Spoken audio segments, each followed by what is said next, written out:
Sa isang lumang paaralan sa probinsya, may kwento tungkol sa silid-aralan na tinatawag na Silid 303. Ayon sa alamat, ito'y dating opisina ng principal na biglang nawala noong dekada 2080. Simula noon, kakaibang ingay ang naririnig tuwing gabi, mga yabag, pagkalampag ng pinto, at tila boses na tumatawag ng pangalan ng mga estudyante. Isang gabi, naiwan si Ana, isang estudyanteng naglilinis sa silid, dahil sa proyekto. Biglang pumatay sindi ang ilaw. Nang tumingin siya sa bintana, may nakita siyang aninong nakatayo sa labas. Akala niya ay kaklase, pero nang lumingon siya sa loob ng silid, naroon ang parehong anino, nakatitig sa kanya. Sumigaw siya at tumakbo palabas, pero sarado na ang pinto. Narinig niya ang boses, "Hindi ka pwedeng umalis." Sa wakas, nagising siya kinabukasan, nanginginig at wala ng laman ang silid. Simula noon, wala nang gustong manatili ng mag-isa sa Silid 303.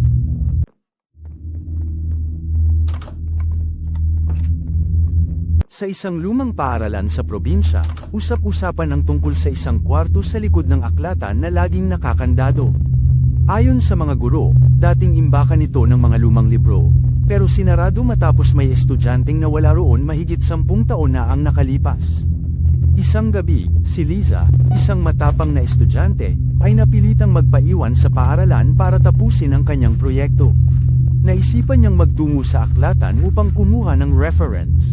Sa kanyang paghahanap, napansin niyang bahagyang nakabukas ang pintuan ng sinasabing silid.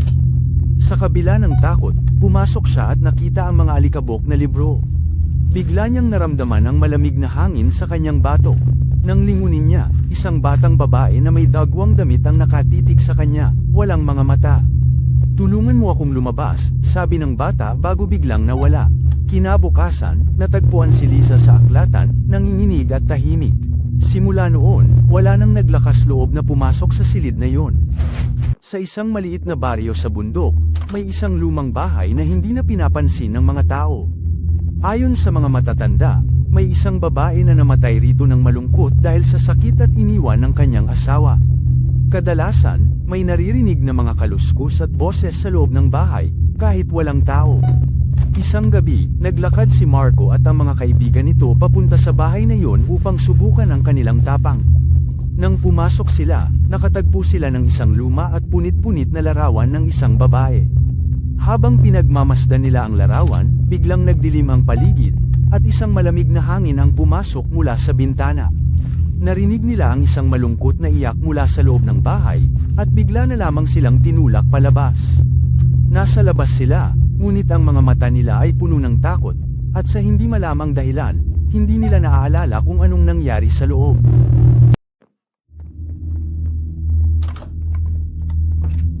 Sa isang liblib na bayan sa Pilipinas, may isang lumang bahay na itinaguyod noong panahon ng Kastila. Marami ang nagsasabing may kaluluwa itong naglalakad tuwing gabi. Isang gabi, isang batang babae na si Maria ang naglakad pauwi at napadaan sa bahay. Dahil sa sobrang pagod, pumasok siya at naupo sa isang lumang silya. Hindi niya alam, ang bahay ay sinaniba ng isang masamang espiritu. Biglang narinig ni Maria ang mga kaluskos mula sa itaas at ang malamig na hangin na pumasok mula sa mga bintana.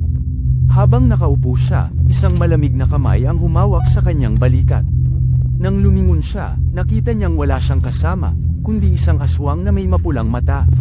Biglang napatda si Maria, at hindi na siya nakita pa hanggang ngayon. Ang bahay ay nanatiling pinagmumulan ng takot, at ang espiritu ni Maria ay naroroon pa, naghihintay.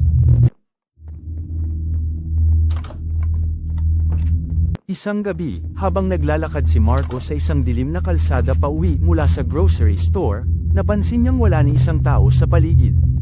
Puno ng kabog ang kanyang dibdib, ngunit minabuti niyang magpatuloy. Nang malapit na siya sa kanilang bahay, napansin niyang may kakaibang tunog na nagmumula sa likod niya. Habang tinatanaw ang madilim na kalsada, nakita niyang may anino ng isang tao na sumusunod sa kanya. Pabilis ng pabilis ang kanyang lakad, ngunit patuloy ang paglapit ng anino. Sa takot, pinilit niyang pumasok sa bahay at isara ang pinto. Habang humihingal, pinipilit niyang intindihin kung may sumusunod nga sa kanya. Pero ang nakakatakot, nang buksan niya ang bag ng grocery, may isang pirasong karne na wala sa listahan niya, at may tatak na, para kay Marco. Ang mas nakakatakot, hindi niya alam kung paano ito napunta sa kanyang bag.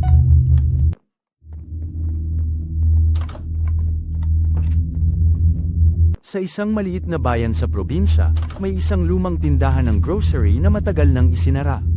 Isang gabi, isang magkasintahan na naglalakad pauwi ang dumaan sa tindahan at napansin ang ilaw na naglalabas ng malabong liwanag mula sa loob. Dahil sa kanilang pag-usisa, pumasok sila. Sa loob, ang mga estante ay puno pa ng mga lumang produkto. Ang mga kalderetang lata, mga delatang gulay, at mga produkto na hindi na matagal nang naipagbili ay abot langit na nakasalansan.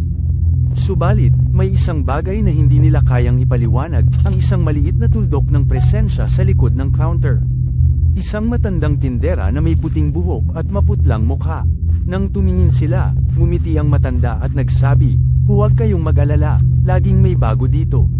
Nang lumabas sila, nagulat sila nang makita nilang lahat ng mga produktong naroroon ay expired na, at ang tindahan, wala na sa mapa.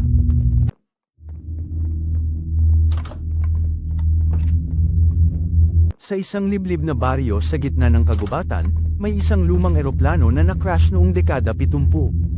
Isang gabi, may isang magkasintahan na nagpunta sa baryo upang maglakbay.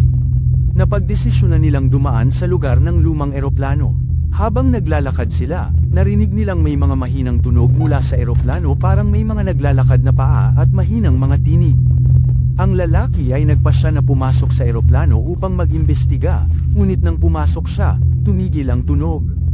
Naglakad siya sa loob at nakita ang mga bakas ng dugo sa sahig. Nang lumingon siya, nakita niya ang isang babaeng may sugat sa mukha at mata na nakatingin sa kanya. Nagulat siya at mabilis na lumabas. Nang ibalita niya ito sa babae, sabay nilang napansin na ang babae ay wala na sa kanyang tabi.